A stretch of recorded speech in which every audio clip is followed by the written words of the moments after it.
Daan tungo sa langit. Ang sagot ni Jesus kay Nicodemo, Billy Graham, naniniwala ka ba na maaari kang maging isang mabuting tao, nagsisimba, tumutulong sa mahihirap, hinahangaan ng lipunan at gayunpaman ay hindi ka pa rin makakapasok sa langit? Tila walang kabuluhan, hindi ba? Ngunit yan mismo ang sinabi ni Jesus kay Nicodemo. Ako mismo ay nakakita na ng buong karamihan na naniniwalang nasa tamang landas sila, ngunit sa kaibuturan ay lubos na naliligaw. At ngayon, nais kong ipakita sa iyo ang parehong ipinakita ni Jesus kay Nicodemo, ang lihim na hindi lamang makapagpapabago sa iyong walang hanggan, kundi pati na rin sa iyong buhay ngayon. Si Nicodemo ay isang taong hinahangaan, iginagalang, isang ulirang pinuno ng relihiyon. Nag-aayuno siya 2 beses sa isang linggo, naglalaan ng mga oras sa panalangin, nagbibigay ng 10% ng kanyang lahat ng kinikita, nagtuturo ng teolohiya ng mahusay, at may prestihiyo sa harap ng kanyang komunidad. Sa mata ng mga tao, siya ang larawan ng kabanalan, isang taong tila isang hakbang na lang mula sa langit. Ngunit, sa pagtataka ng lahat, tiningnan siya ni Jesus at sinabing, Nicodemo, ang lahat ng ito ay hindi sapat. Kailangan mong muling ipanganak. Isipin ang pagkabigla. Paano hindi sapat? Kung kahit ang isang taong ganap na deboto, na may buhay na tila perpekto, ay nangangailangan pa ng iba, paano pa tayo? Alam ko na marami sa inyo ang nakadama na tulad ni Nicodemo. Marahil ay sinunod ninyo ang mga tradisyon ng relihiyon sa mga taon, lumahok sa mga seremonya, nagdala ng Biblia sa ilalim ng braso, ngunit, sa kaibuturan, patuloy na nakararamdam ng kawalan, isang kakulangan ng layunin, na parang may mahalaga pa ring nawawala. Ilang beses ka nang umalis sa isang simbahan, misa, o relihiyosong pagpupulong at nag-isip, hindi ko pa rin natagpuan ang hinahanap ko. Maaari kang umulit ng mga dasal, umawit ng mga himno, gumawa ng mabubuting gawa, ngunit ang tanong ay patuloy na umaalingaw-ngaw sa loob mo, bakit pakiramdam ko ay wala pa rin ako? Naaalala ko noong bata pa ako, sa una kong araw sa eskwelahan. Lumakad ako ng ilang kilometro para makarating, dala ko ang isang maliit na merienda na inihanda ng aking ina. Walang nagsabi sa akin na magkakaroon ng 2 break.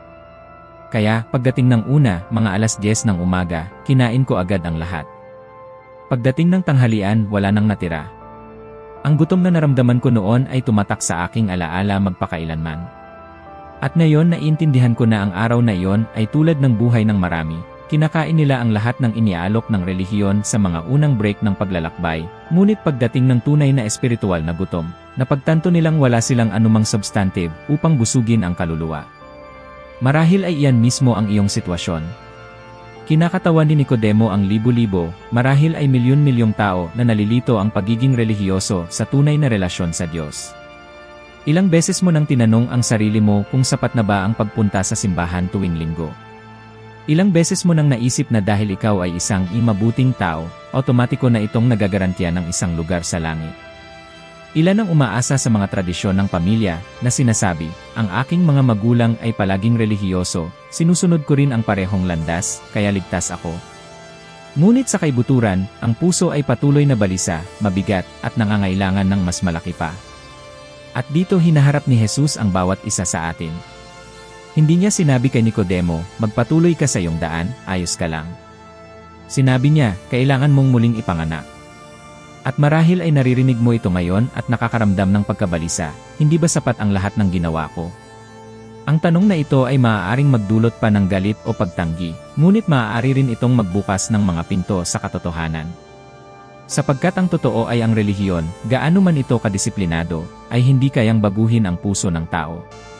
Maaari nitong hubugin ang mga pag-ugali, magpataw ng mga patakaran, lumikha ng hitsura, ngunit hindi nito naaabot ang sentro ng ating buhay.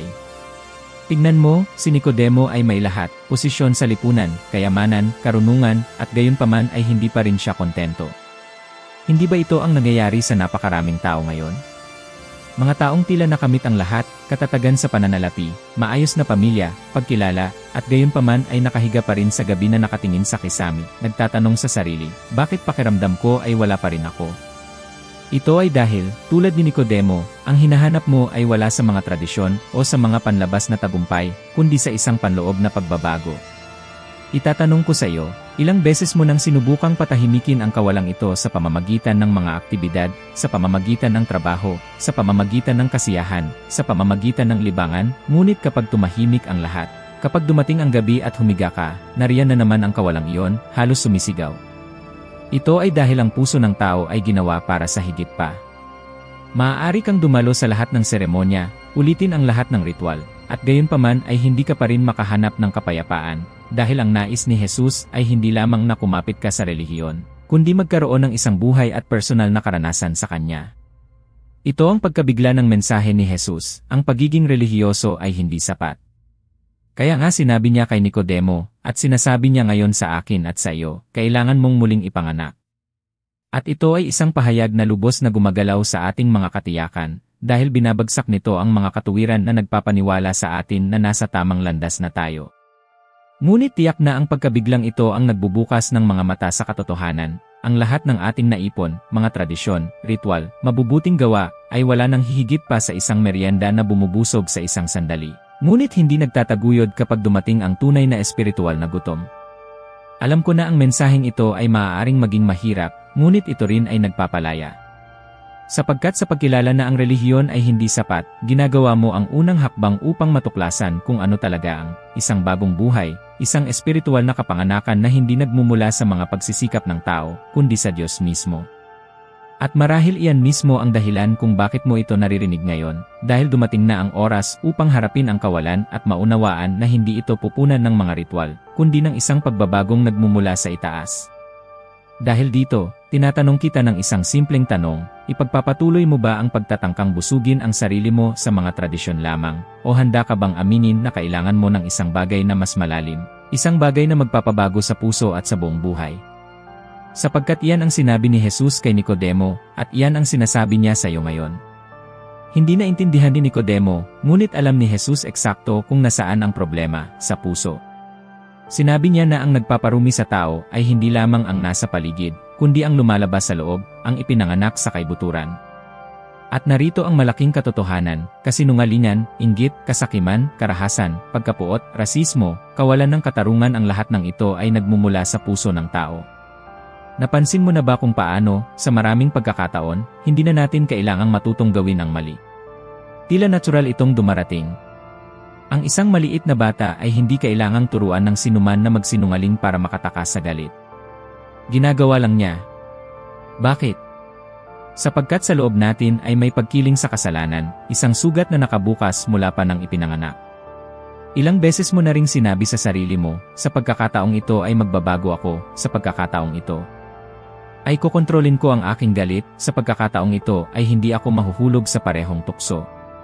At pagkaraan ng ilang sandali, bumalik ka na naman sa parehong pagkakamali, sa parehong kahinaan.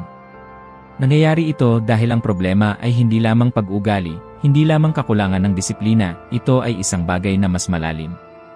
Ang puso ang kailangang baguhin. Kinikilala ng agham ngayon na ang mga gawi at bisyo ay nabubuo sa napakatitinding emosyonal na siklo, at ang simpleng pagsubok na bumuti ay hindi tiyak na nakalulutas.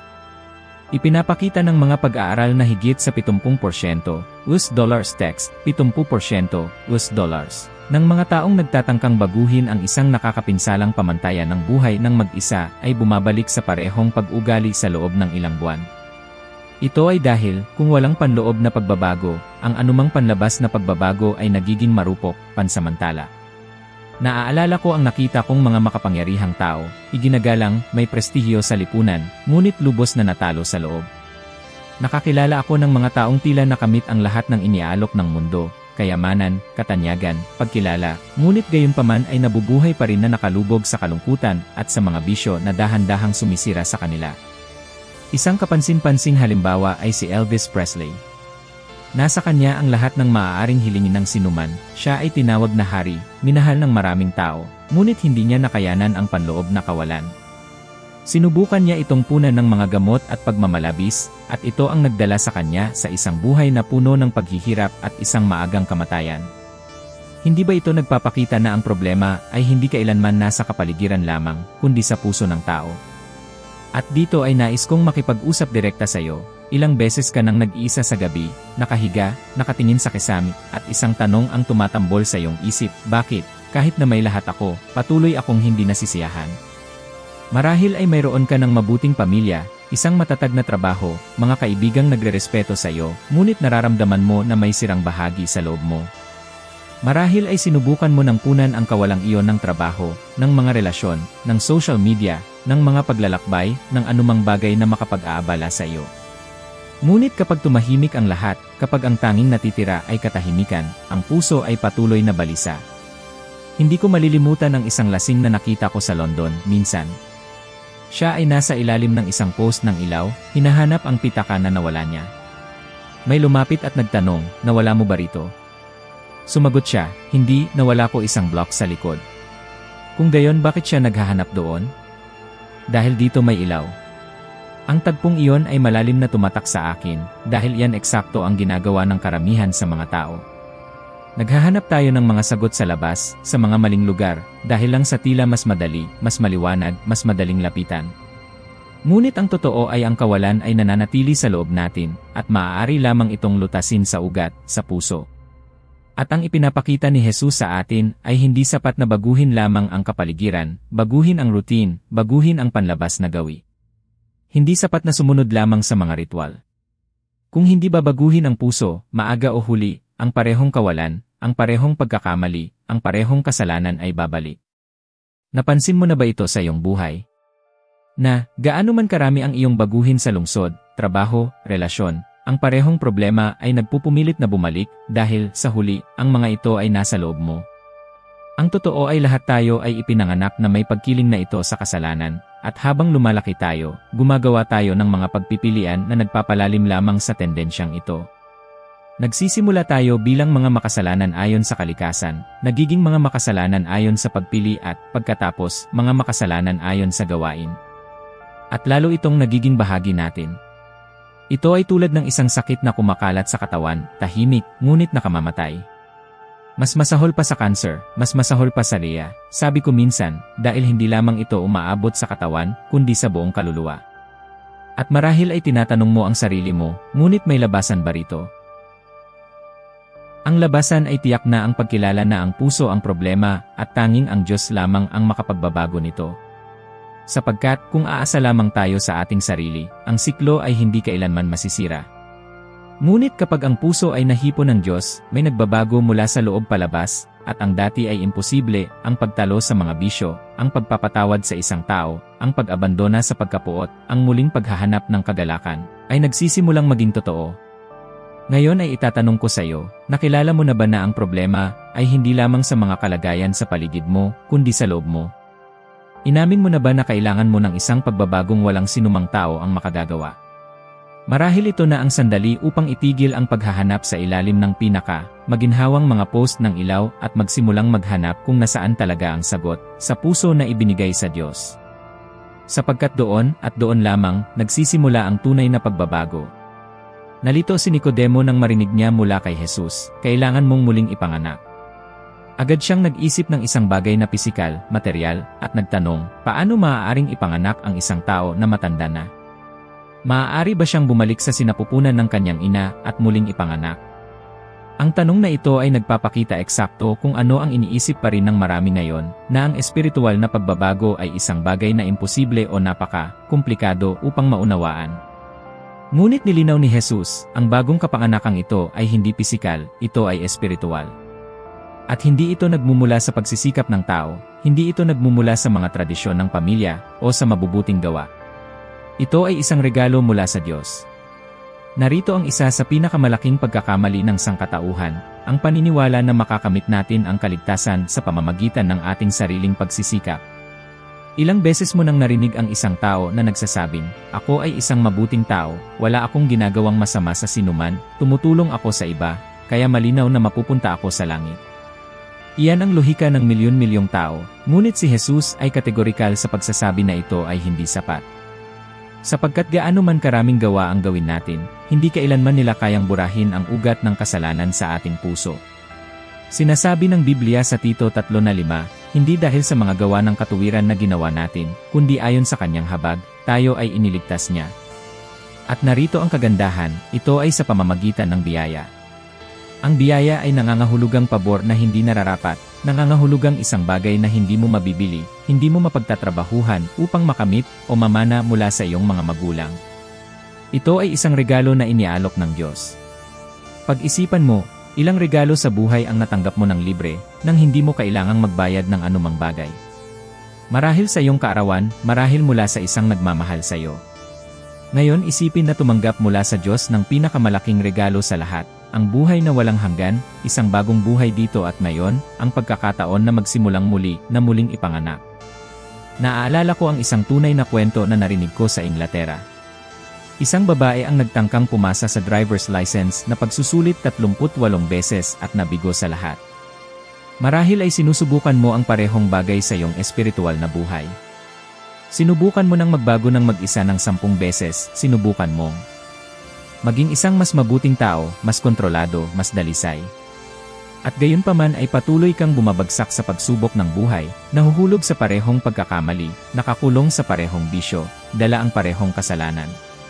Ilang beses mo nang ipinangako na sa susunod ay magiging iba na, at hindi mo nagawa. Ang totoo ay, tulad ng babaeng iyon na hindi kailanman nakapasa sa sarili niya, hindi kailanman mo rin ito magagawa ng mag-isa. Ang bagong kapanganakan ay hindi bunga ng ating pagganap, kundi ng kapangyarihan ng Diyos na kumikilos sa atin. At alam mo ba kung ano ang pinaka-interesante?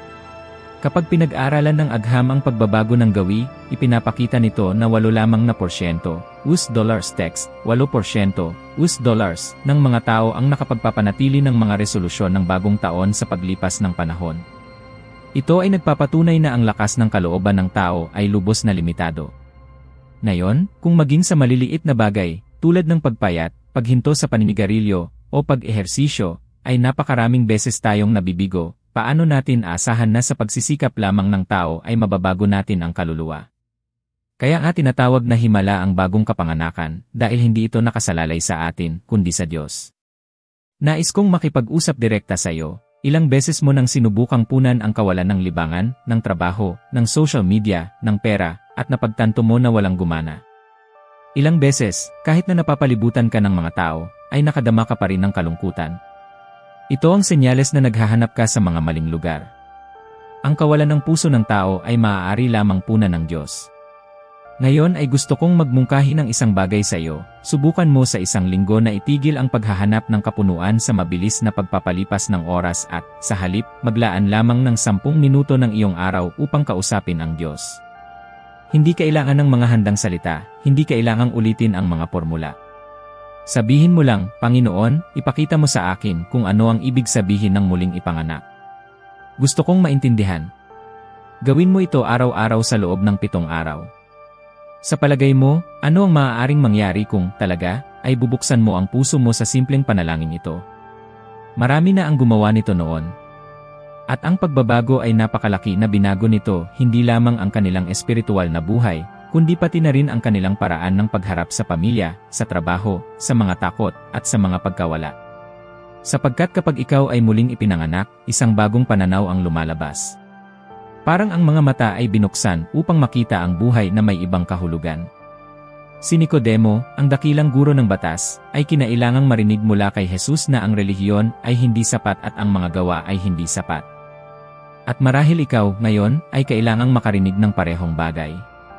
Dahil sa kaibuturan, ang iniaalok ng Diyos ay hindi isa pang listahan ng mga obligasyon, kundi isang regalo.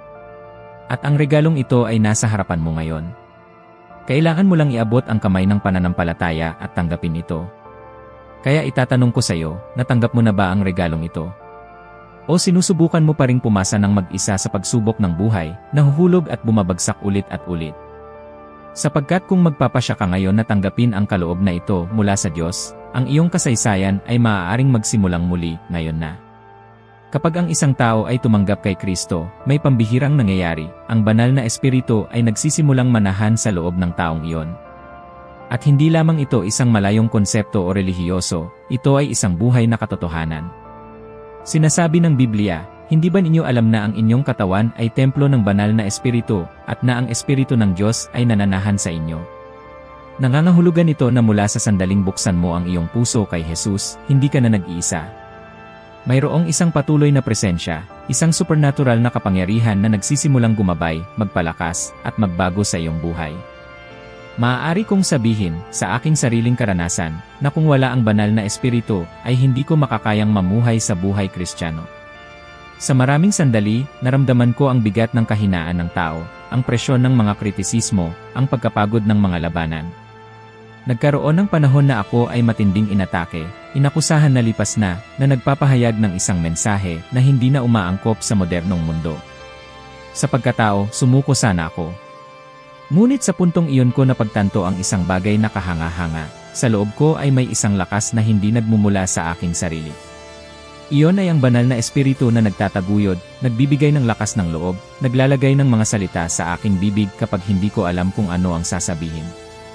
At ang kapangyarihang ito ay hindi nakalaan sa ilan lamang na pinili. Ito ay magagamit para sa sinumang nagbubukas ng puso kay Kristo. Ang banal na espiritu ay nagdudulot ng bagong kagalakan, isang kapayapaan na hindi nakasalalay sa mga kalagayan, isang kapangyarihan upang labanan ang mga tukso na dati ay tila hindi makontrol. Ilang beses mo nang sinabi, hindi ako kayang magbago, mas malakas ito kaysa sa akin. Kung gayon, tiyak doon kumikilos ang banal na espiritu. Ibinibigay niya ang lakas na hindi kailanman nagkaroon. Kinukumpirma ng agham ang isang bagay na napaka-interesante. Ipinapakita ng mga pag-aaral na ang mga taong naglilinang ng pananampalataya, panalangin, at espiritualidad ay may mas mababang antas ng stress, mas malaking resilience sa harap ng mga krisis, at maging mas mahusay na indices ng kalusugan ng isip. Ang mga mananaliksik mula sa Universidad ng Harvard, halimbawa, ay natuklasan na ang regular na pagsasagawa ng espiritualidad ay nagpapababa ng hanggang 40% US dollars text, 40% US dollars ng mga panganib ng depresyon sa mga kabataan at matatanda. Hindi ito nagkataon lamang. Ito ang refleksyon ng itinuro na ni Jesus 2,000 taon na ang nakalipas, na ang muling ipinanganak ay tumatanggap hindi lamang ng bagong buhay, kundi pati na rin ng bagong kapangyarihan. Naaalala ko ang isang kaso na naglalarawan nito sa isang kapansin-pansing paraan. Isang lalaki ang nagsabi sa akin na nakikipaglaban siya sa bisyo ng alak sa loob ng mahigit na 20 taon. Sinubukan niya ang lahat, rehabilitation clinics, mga pangako ng bagong taon, payo ng mga kaibigan. Walang gumana. Ngunit nang ibigay niya ang buhay niya kay Kristo, at pinahintulutan ang banal na espiritu na gumabay sa bawat hakbang, may nagbago. Hindi ito agarang mahika, ngunit ito ay tunay na pagbabago. Sinabi niya, ngayon, kapag nararamdaman ko ang tukso, hindi na ako mag-isa na nakikipaglaban. May isang tao sa loob ko na nagbibigay sa akin ng lakas. Iyan ang pagkakaiba. At marahil ay tinatanong mo ang sarili mo, ngunit paano ko ito mararanasan?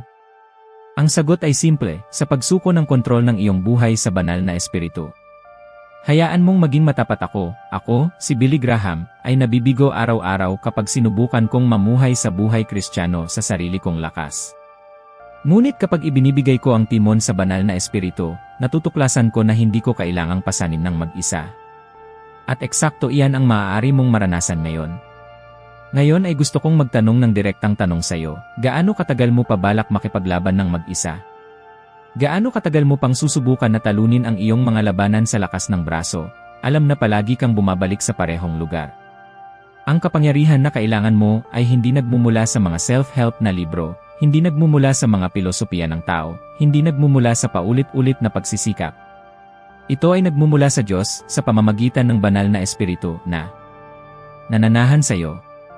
At narito ang imbitasyon, kung ibibigay mo ang iyong buhay kay Kristo, ang banal na espiritu ay maninirahan sa iyo at magbibigay sa iyo ng bagong lakas, bagong kapayapaan, bagong kagalakan. Hindi ito nangangahulugan na hindi ka kailanman magkakaroon ng problema. Nangangahulugan ito na hindi mo na kailanman haharapin ang mga problema ng mag-isa. At iyan ay isang pagkakaiba na nagpapabago sa lahat. Itatanong ko sa iyo, handa ka bang ibigay ang kontrol ng iyong buhay ngayon at hayaan ang banal na espiritu na gumabay sa iyong mga hakbang? Sapagkat kung gagawin mo iyan, hindi lamang ang iyong walang hanggan ang mababago, kundi ang iyong buhay ngayon din ay magsisimulang pamunuan ng isang kapangyarihan na hindi matatagpuan sa anumang ibang lugar. Ang pinaka-importanteng punto ng lahat ng narinig mo ngayon ay simple, ngunit malalim, hindi sapat ang maging relihiyoso, hindi sapat ang magkaroon ng mabubuting gawa o tradisyon. Ang tunay na nagpapabago sa puso ng tao ay ang muling ipanganak, ay ang payagan ang Diyos na gumawa ng tunay na gawa sa loob mo. Ito ang nagbibigay ng kabuluhan, layunin at pag-asa sa buhay.